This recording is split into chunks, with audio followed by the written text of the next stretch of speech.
एक छोटी बिरहा, एक ऐसी बिरहा जौने बिरहा का कोनो कपोल कहानी ना मिली, ओकर इतिहास मिली, जौने के आप लोग पढ़त होबा और देखत होबा।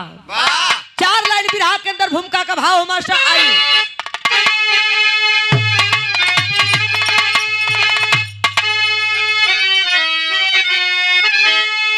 अरे देश के सेवा में जो नयन पड़ी किया, अरे जिंदगानी तो वह जिंदगानी नहीं, मान पर माने सम्मान पर, अरे जो लुटाया वह जवानी नहीं, अरे सर पे बांधे कफन जो चले झूम के, अरे वीरता भी उसके बराबर कोई शानी नहीं, धर्म पर जान देकर हुए हैं अमर, साक्षी इतिहास है कोई कहानी नहीं।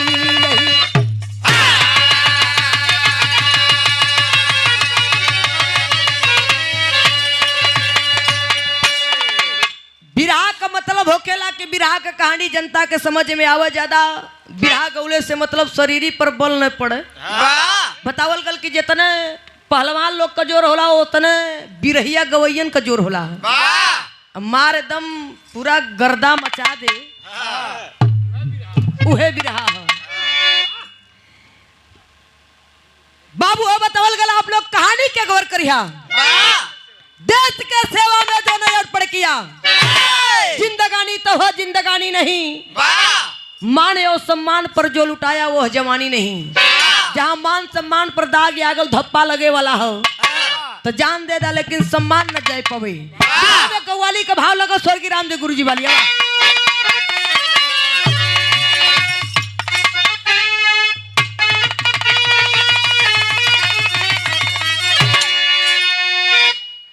भैया बतौलो ना कि कौनो कव्वाली कौनो कव्वाल से सवाल कैले रहल। अरे वाह! लेकिन यहाँ बड़ी सुंदर कव्वाली का भाव हो, कैसे मास्टर?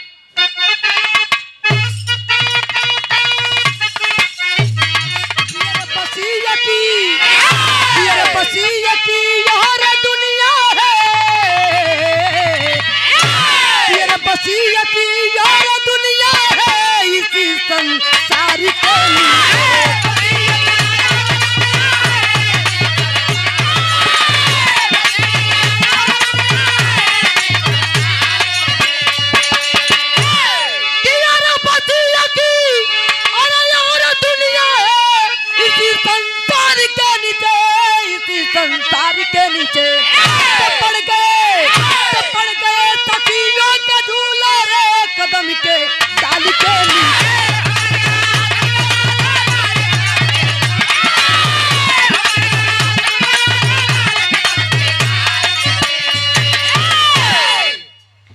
ई कव्वाली रहल, गजल रहल, लेकिन बीरन के प्रति हमारे कवि जी कुछ लाइन लिखलन। का लाइन है मास्टर? वाह! और देखिए,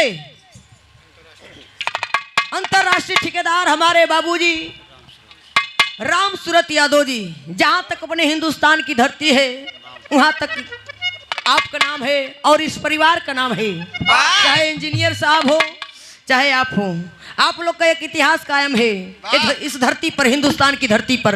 आपकी ओर से पुणे 500 रुपये का सम्मान प्यार मिला है। चरणों में जनता को मैं कोटि कोटि प्रणाम करती हूँ। भाव हो मास्टर।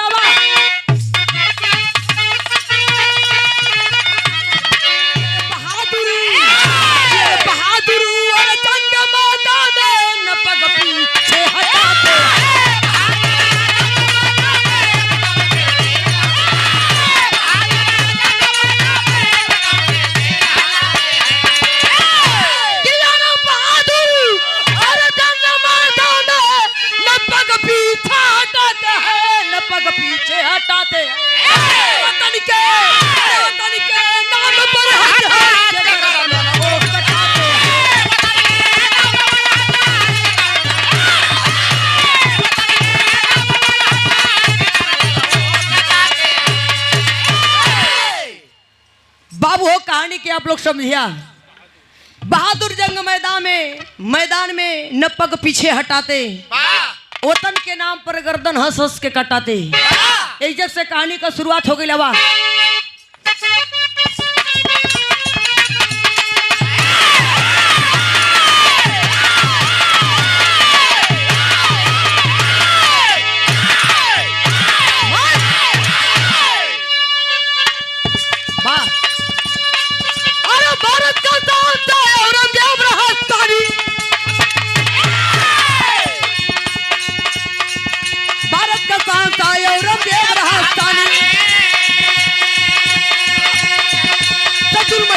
ऊपर करता रहा मनमानी, मस्जिद के बदले मंदिर तोड़वाने लगा है, हजारों बेगुनाह को फांसी झुला दिया, सिखों के नौ गुरु को जिंदा जला दिया। गुरु का भी जिंदा डाल बंद है, गुरु का भी जिंदा डाल बंद है, तुम्हारी फौज सिखों के बागी बना है।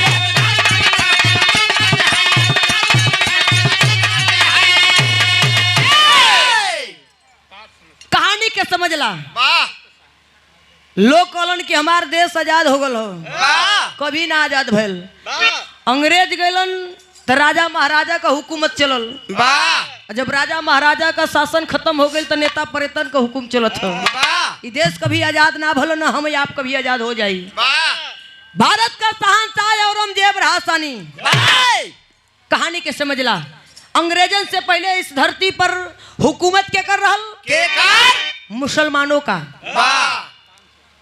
500 साल राज किए इस धरती पर, हिंदुस्तान के धरती पर। भारत का शहंशाह औरंगजेब जौने समय इस धरती पर शासन चलोलस हो बाबू, बतावल गल कि जबरी हिंदू लोग के पकड़ के जब मुसलमान बनावे लगल, और जब मुसलमान बनावे लगल तो मास्टर बतावल गल कि बतिया के सिखों के नौ गुरु जब सुनलन लगलन विरोध करे, लगलन विरोध करे घूम घूम के, तो उनके भी ना बक्सल जबरी अपने जल्लाद को सिपाहीन को भेज करके बाबूजी बुलवा करके दरबार में जौने समय खड़े जलवोले बा। ये खबर पहुंचल कहाँ? गुरु गोविंद सिंह के। जब गुरु गोविंद सिंह के खबर पहुंचल तो मास्टर बिरहा में गीत लग गई।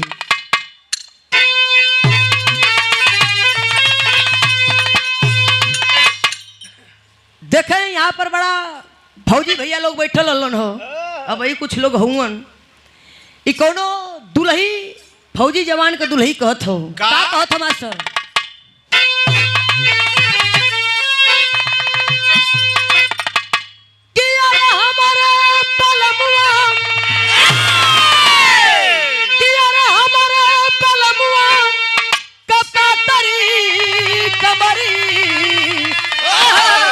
पलटनिया में जा ये नहीं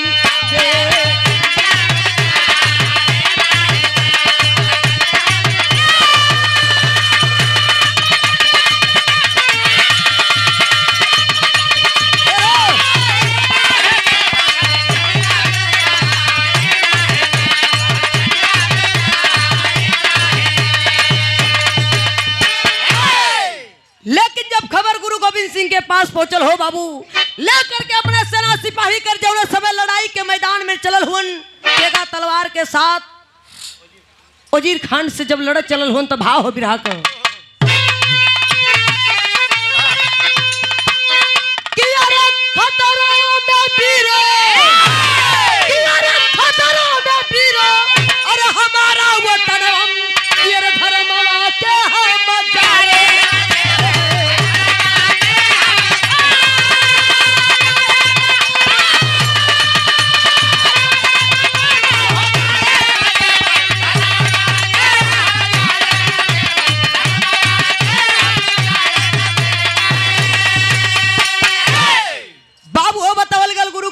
ललकारा लगलन, ललकारा ये लगलन कि खतरा में वीरो हमारा वतनवा, धर्मवा के हम जाए न देबो। समय धर्म का मार होत रहल, उस समय बड़ा धर्म भेदभाव को चर्चा रहल। एक बात और भल, का भल मास्टर? अरे चढ़ी मुगलिया, अरे फौज में जंग मैदानवा, अरे सिखों के फौज मचाई तू।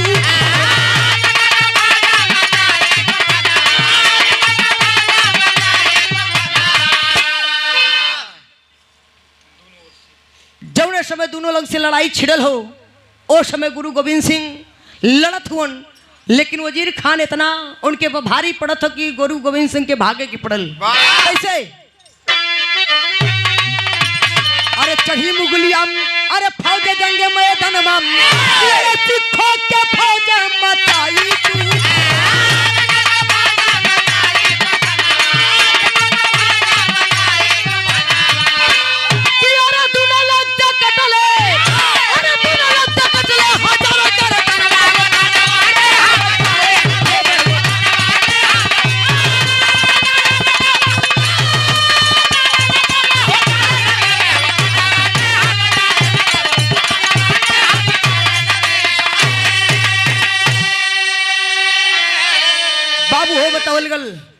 दोनों लंग से कटल हजारों गर्दनवा और रण मैदान में बिना गुनाह का 1000 लोग मारे गए। लेकिन जो समय सेना के अगर कमजोर पड़ल गुरु गोविंद सिंह को, जब गुरु गोविंद सिंह का सेना मारल गई, गुरु गोविंद सिंह लाचार होके भाग लगलन। अब भाग के गईलन कहा अपना किला में।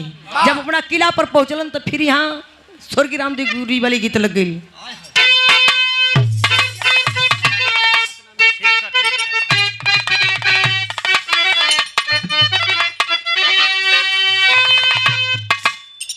कुल गीत मचल के गावे रामदेव गुरु जी कहे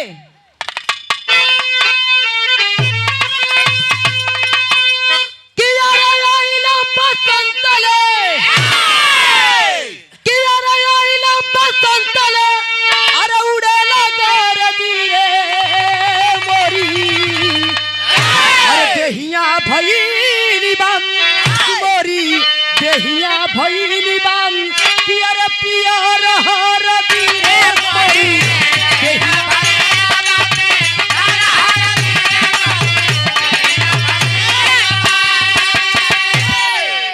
लेकिन बाबू हो जौने समय वजीर खान जब किला पर चढ़ाई कैलस, तब भाव कितनी सुंदर कवि जी दिलन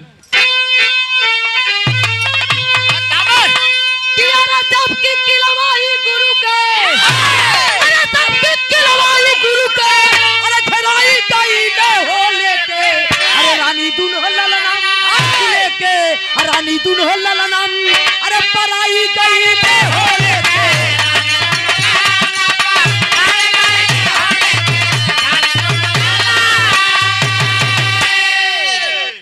जब चढ़ाई कैलस वजीर खान तक किला पे गुरु गोविंद सिंह अपने दोनों लड़कन के अपने धर्म पत्नी के लिए कोई किला में सोचत हुए तेरे नौकरी सावा पे तूने हो ललाना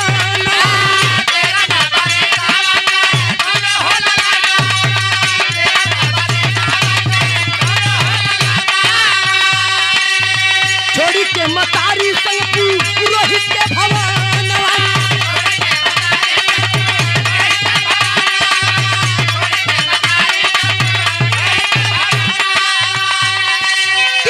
दुश्मन न जानाई अरे दुश्मन न जानाई अरे चटाई गई हो लेके रानी दुल्हन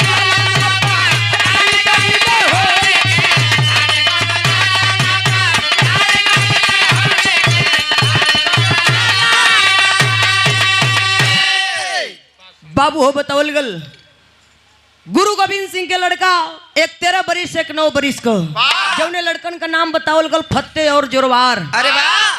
फत्ते जोरवार के लेकर के गुरु गोविंद सिंह अपन किला छोड़ करके जौना समय गांव के पंडित पुरोहित के घर पहुंचे। जब गांव के पंडित के घर पहुंचलन तो एक बात कहलन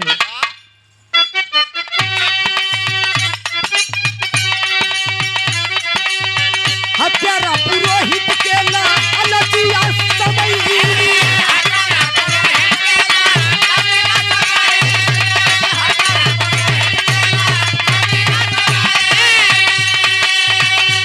दोनों बचवा संगे माता हो भरई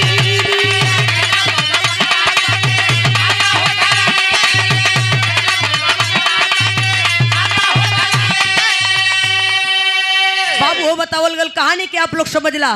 गांव के पंडित के घर पहुंचलन कलन की सुना आज हमारा पर विपत्ति आयल बा एक काम करिया कि हमारी ये दोनों बच्चा ये हमारे मेहरारू अपना घर में कुछ दिन के लिए ठिकान दे देता तो बड़ा उपकार हुई।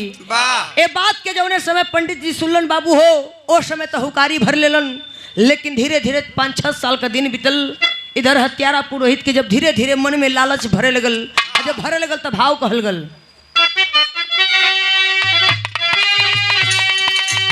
हत्यारा पुरोहित के ला अलजिया समई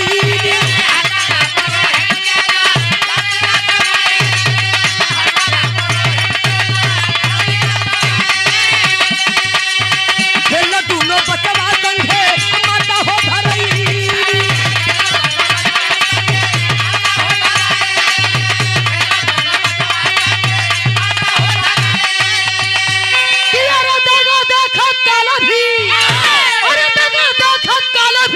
अरे लजाई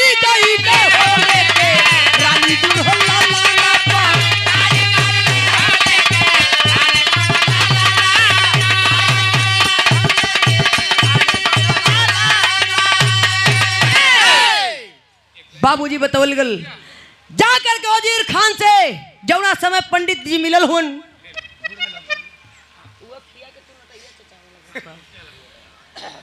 जौना समय पंडित से जा करके ब्राह्मण जी से वजीर खान से जब मिलल हुन ब्राह्मण जी जब पूरी दस्तान बताए बाबूजी लेकर के अपने सेना सिपाही के वजीर खान जौने समय रानी के दोनों बच्चन के गिरफ्तार करे चलल हो तो बिरहा में बड़ी मिजाजी गीत लग गई मास्टर।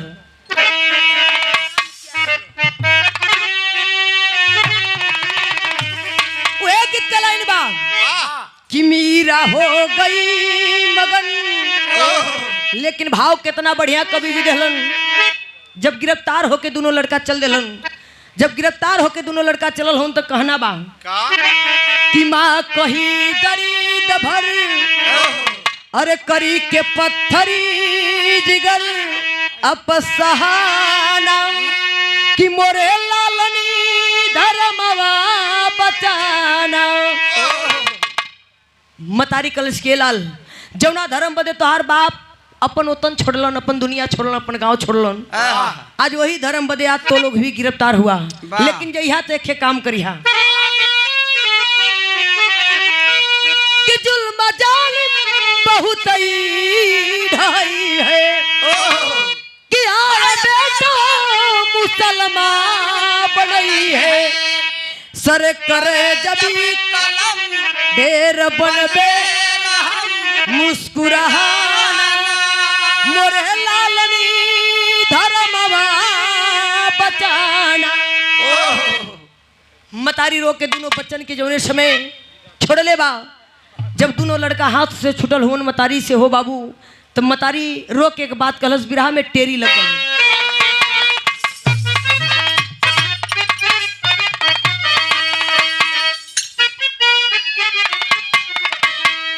बड़ी सुंदर उधर से आप लोग बुल्लू दादा का रामदेव गुरु जी का टेरी अला पपड़ कुसुल्ला हो, लेकिन भैया हो जौन हमरे हम उहे जनता के पड़ोसीला। आवा ये कटानम अरे बोटी बोटी लहियम तो कहीं बेटा दामन दाग लगाना। मतारी कलश की बेटा दामन न दाग लगाना, कटाना बोटी बोटी लसिया मर जाना, लेकिन दामन में दाग मत लगाना। इतनी बात के मतारी चेतौलस का चेतौलस से बिरहा में चौकड़ा का लाइन हो।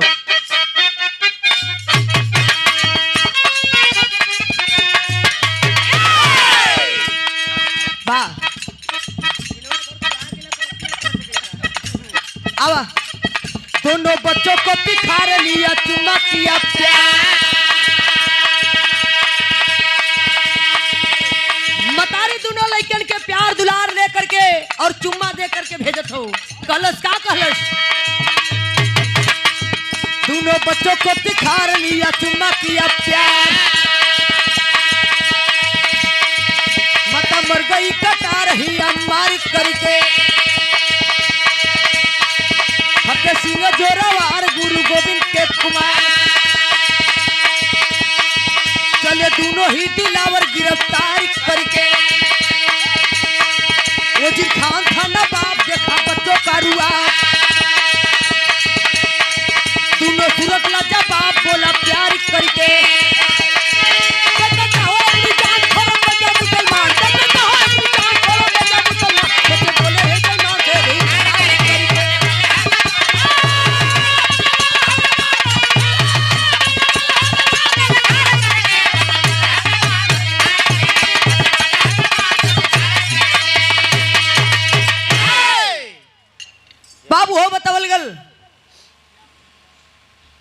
दोनों बच्चों को तिखार लिया चुम्मा किया प्यार। माता मर गई कटा रही मार करके। जौने समय दोनों लड़का आखी के अन भैलन बाबू हो मतारी ले करके हाथ में कटारी जौना समय अपने सीना में मरलस। इस दुनिया को अलविदा कह के चली जाती है, लेकिन कहना बा और इस भाव पर इस लाइन पर आदरणीय हमारे ठेकेदारों के ठेकेदार अंतरराष्ट्रीय ठेकेदार हमारे बाबूजी राम सकल यादव जी, राम सूरत यादव जी, सॉरी आज इंजीनियर साहब नींद में हुआ। सादर पुणे 500 रुपये का आशीर्वाद देकर के हौसला अफजाई किया है। आपके मैं सादर प्रणाम करती हूँ, जनता को कोटि कोटि प्रणाम हो। वाह बात कहानी का समझ ला लोग। अरे वाह जौड़े समय मतारी अपने सीने में कटारी मार के दुनिया के संसार के अलविदा बोल के जाती है बाबूजी। दोनों बच्चा गिरफ्तार होकर के वजीर खान के दरबार में पहुंचलन। जौना समय दरबार में पहुंचल हुन राजगद्दी छोड़ देता है वजीर खान। जौना समय राजगद्दी छोड़ करके दोनों लड़कन के पास आके एक बात कहलस कलश की काहे बदे बाली उम्र में जान गवावत हुआ। एक काम कैदा कलश की मुसलमान बन जाओ। जब इतनी बतिया फतेह जोरवार गुरु गोविंद सिंह का लड़का सुलन हो बाबू। जौना समय वजीर खान के मुहवा पर थूक दिल तब क्रोध में हुआ वजीर खान। और क्रोध में होकर क्या लेकर के हाथ में कोड़ा दोनों बच्चन के ऊपर जब चलावे लगल तब हेल का मास्टर बिरहा में फिर गीत लग गई।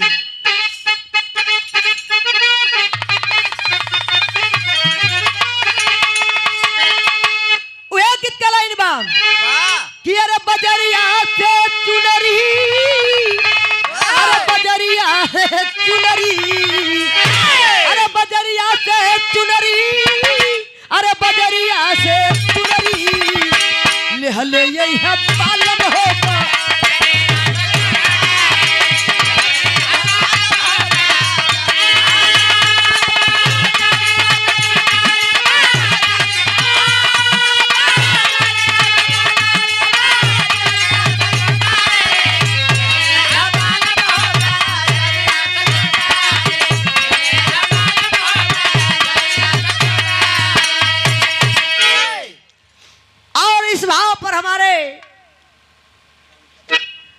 राम सकल इंजीनियर साहब बाबूजी आपकी ओर से बड़ा प्यार बड़ा सम्मान मिलता है। चरणों में जनता को मैं कोटि कोटि प्रणाम करती हूँ। दूर दराज से चल करके ही तनात रिश्तेदार सभी लोग इस महफिल में सम्मानित हुए हैं। आप लोग को मैं सादर प्रणाम करती हूँ। लेकिन कहानी के समझ रहा अरे वाह दोनों लड़का ललकारत का वन मास्टर भाव हो। अरे कटई बगर दनवा हो, अरे कटई बगर दनवा, अरे कटई बगर दनवा हो, अरे कटई बगर दनवा सिखाना कटाई बहब का कटई बगर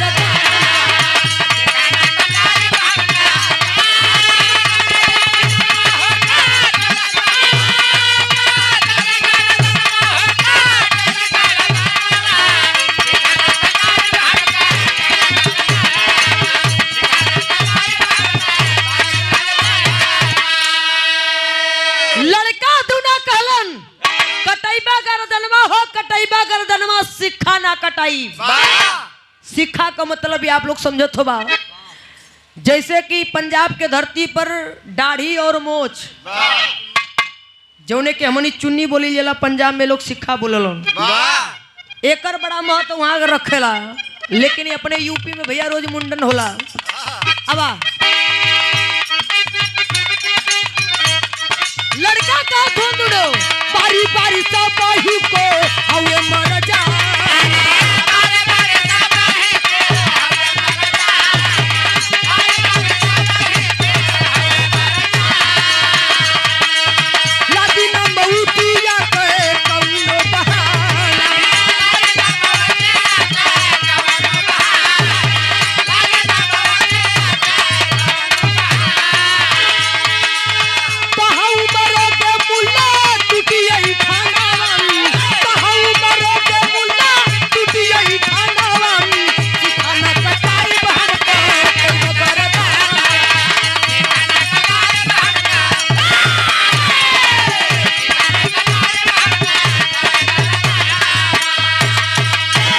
बाबू हो लड़का कलन की तहू मरोगे मुल्ला।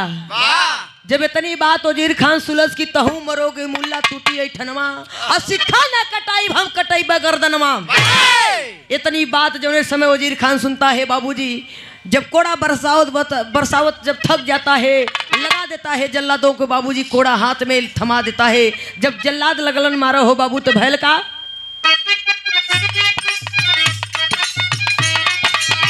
बिचारा नवाब तब जल्लादों को बुलाया।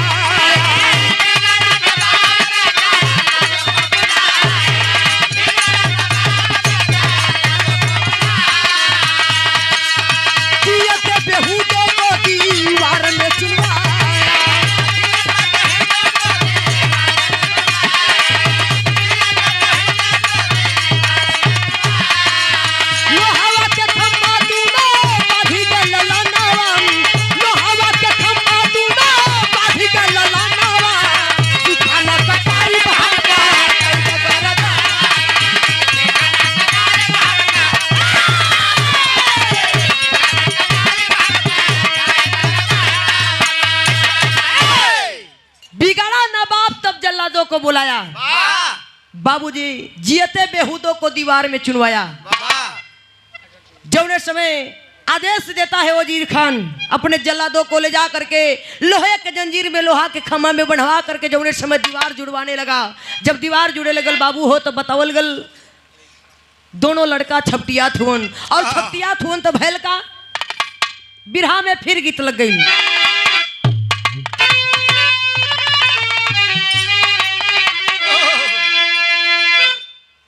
मास्टर दिन भर एक कप पत्ती रात भर एक कप पत्ती आवा।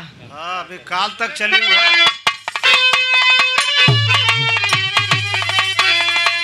कि अरे हम गवनवा नहीं जाब ये नहीं प्रीत लगल यही रनवा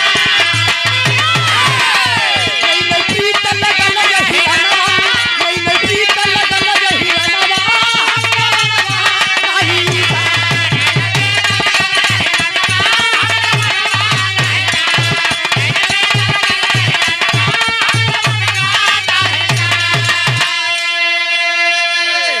कुछ कुछ गवैया लोग गावलन की पीछे पड़ल हीर बेईमनवा बस हीरे बदनाम होन हर जाति में। लेकिन भाव हो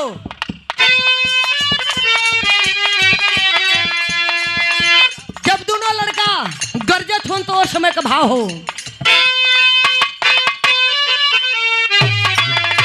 कि अरे गरजा दूना ललनवा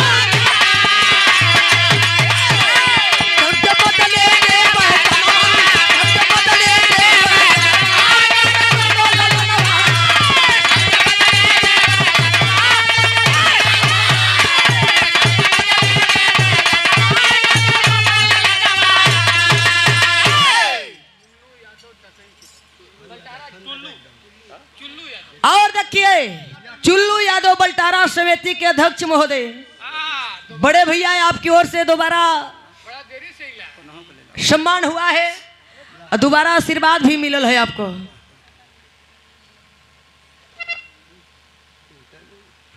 और देखिए हमारे तेतरिया की धरती से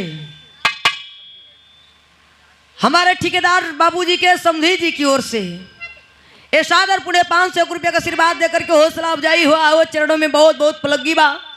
और देखिए इस लाइन पर इस भाव पर हमारे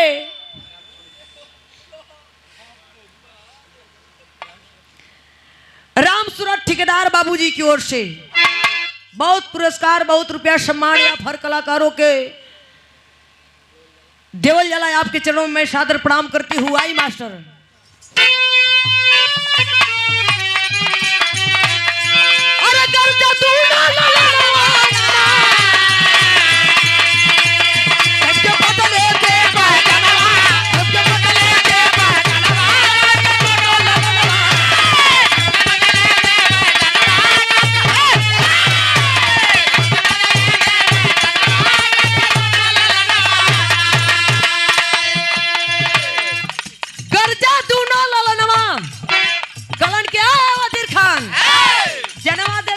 धर्मवा ना दे।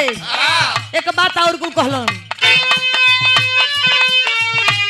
अरे छोड़ के दुनिया मालक खजाना चल जाई जहानवा चल जाई जहानवा चाहे तू हो मुसलमानवा चाहे तू हो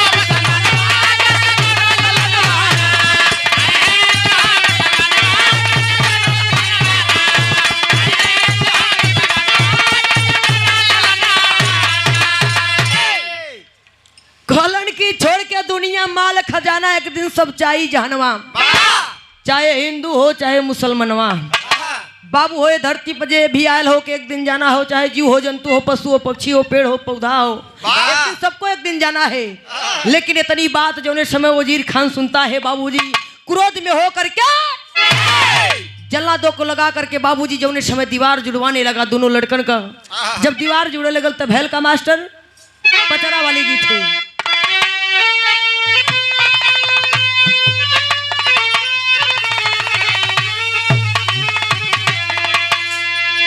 ठेकेदार साहब ही हमन के बिरादरी गावेले ये धरती पर तीनियों को बिरादरी बा नर नारी हिजड़ा। हाँ लोग बिरादरी कई को जोड़लन, लेकिन ये धरती पर तीनियों को बिरादरी बा, नर नारी हिजड़ा। वो लोग अर्ध नारी कहलन, वो दोनों में ना आवलन, न मर्द में आवलन न मेहरुए में, लेकिन मर्द मेहरारू आवलन। आवा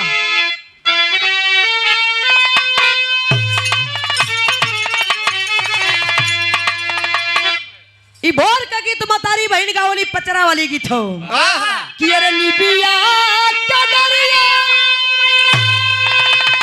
अरे नावाली जानुआ हो की धूली हो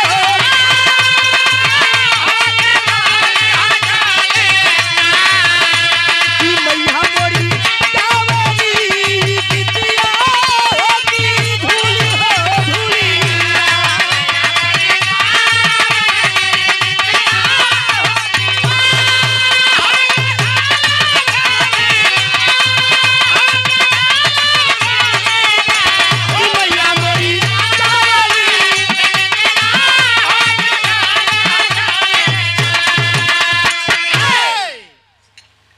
देखे देवी गीत पचरा गीत पर हमारे बाबूजी ये दूसरा सम्मान ना हो, ये दोबारा आपके दरवाजे हम आयल हैं।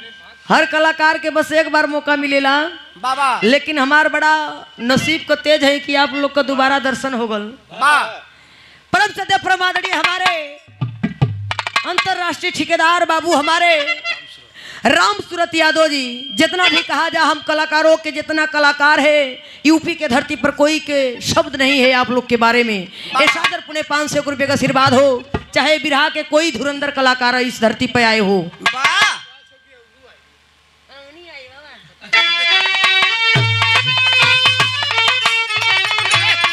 ये सुन के बचवनी कहा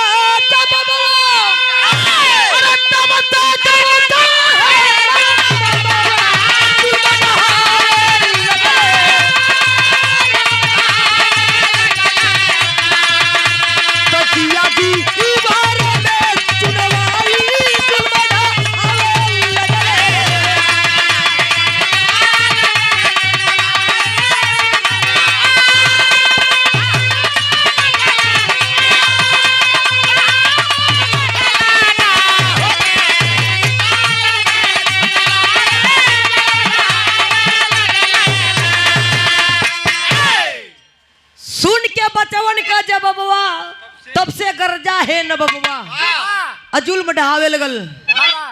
हई गो 4-5 गो जोन भाई बैठल हो ये लोग लखेदल होने आज घरे से कौना न खत में सब पैदा अल्लाह कम करो। मुस्कियात ऐसे रहे हो लोग की जैसे भगवान का आवा। जब दीवार जुड़ाए लगल जब दीवार जुड़ाए लगल हो बाबू तो भैल का अरे कमर के ऊपर दीवार आइल अरे छाती गर्दन कहीं तो पाई जुमझावे लगेला कि तब के छोटका भैया बढ़ के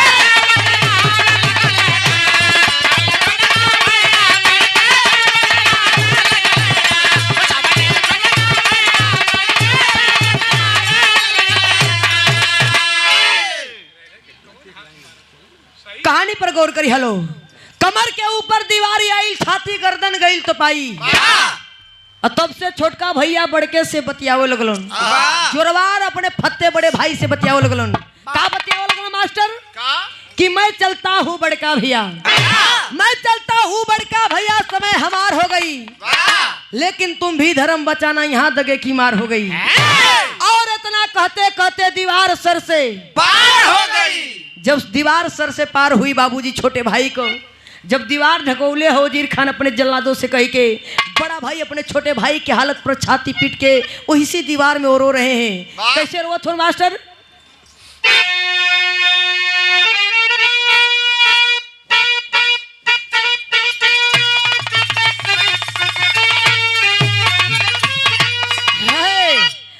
ना केहू रामदेव होई ना केहू बुल्लू होई नमवा लेके जी खाला लोग बस आवा।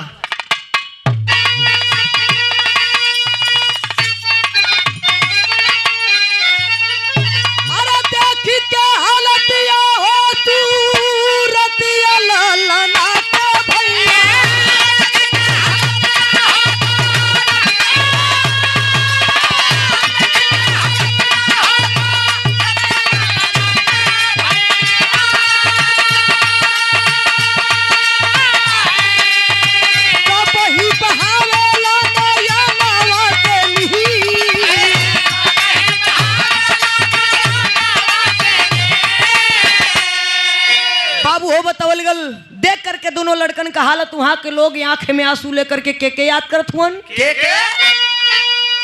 अरे पशु पक्षी देखे वाला सब ही रोवे लगले भैया।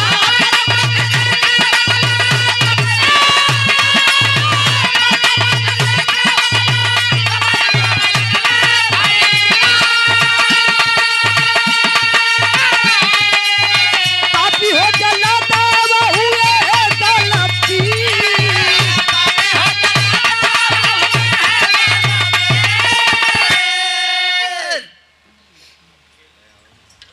और इस भाव पर इस लाइन पर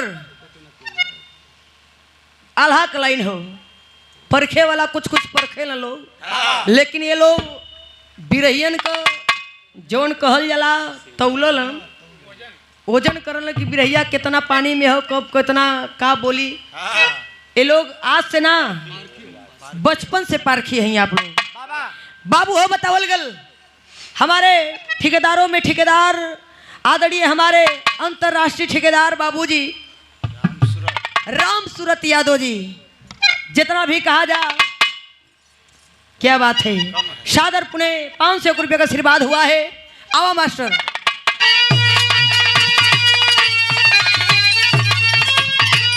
अरे पशु पक्षी देखे वाला सब ही रोवे लगले।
बाबू हो बतावल गल कि जौने समय दोनों लड़का दीवार में जुड़ाल होन, वहाँ के लोग देख करके आंखें में आंसू लेकर के भगवान कन्हैया के याद कर लगलन। वाह कि एक युग एक जमाना रहल प्रभु की सबकर भवसागर से नैया पार कैला, केहू का लाज बचौला तक, केहू को आबरू बचौला, केहू को जान बचौला। लेकिन आज तोहार महिमाहीन हो गई, शक्तिहीन हो गई। आज दोनों लड़का एक कलयुग के धरती पर बिना गुनाह का दीवार में जुड़ गल हुन। तो हर शक्ति तो हर महिमा कहाँ रह गई। लोग याद करथुन, कैसे याद करथुन मास्टर? खड़ी के लाइन कहना में बा।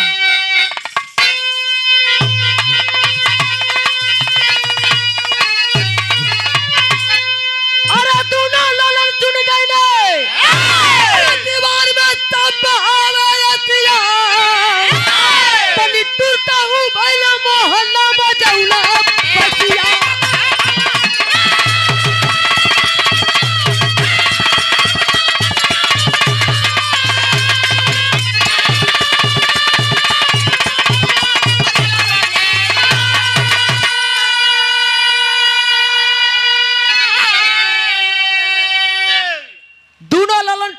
दीवार में सब बहावे असिया, निठुरता हूँ भैला मोहन ना बजौला बंसिया। आज भी अमृतसर पंजाब के धरती पर वो जगह कायम है जहाँ पर आज भी मेला लगता है। वहाँ पर लोग जा करके मेला देखते हैं। आज भी उस दीवार से लोग कान लगा के सुनते हैं। तो दोनों भाई गुरु गोविंद सिंह का बेटवा जेको ने लड़कन का नाम बतावल गल फत्ते और जोरवार, आज भी आपस में ही बात करते हैं। कहना बा को बढ़ाए बचली दो प्रति का साड़ी। अरे दोबारा धन उठा के तू कहे लगी राधा।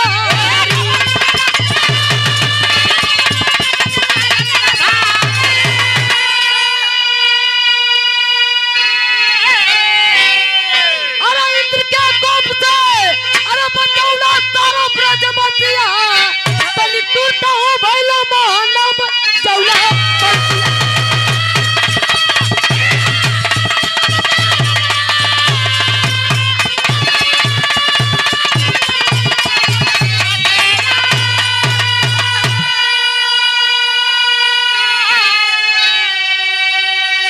बाबू हो बतावल गल लोग कहलन की गज के बढ़ौला बचली द्रौपदी का साड़ी और गोवर्धन उठा के तू कहा अगर गिरधारी जब इंद्र से लड़ाई छिड़ल रहल तो गोवर्धन उठा के तू कहिला गिरधारी और इंद्र के कोप से बचौला सारा ब्रज बसिया निठुर तहु भैला मोहन ना बजौला बसिया खानदान का प्रचेबा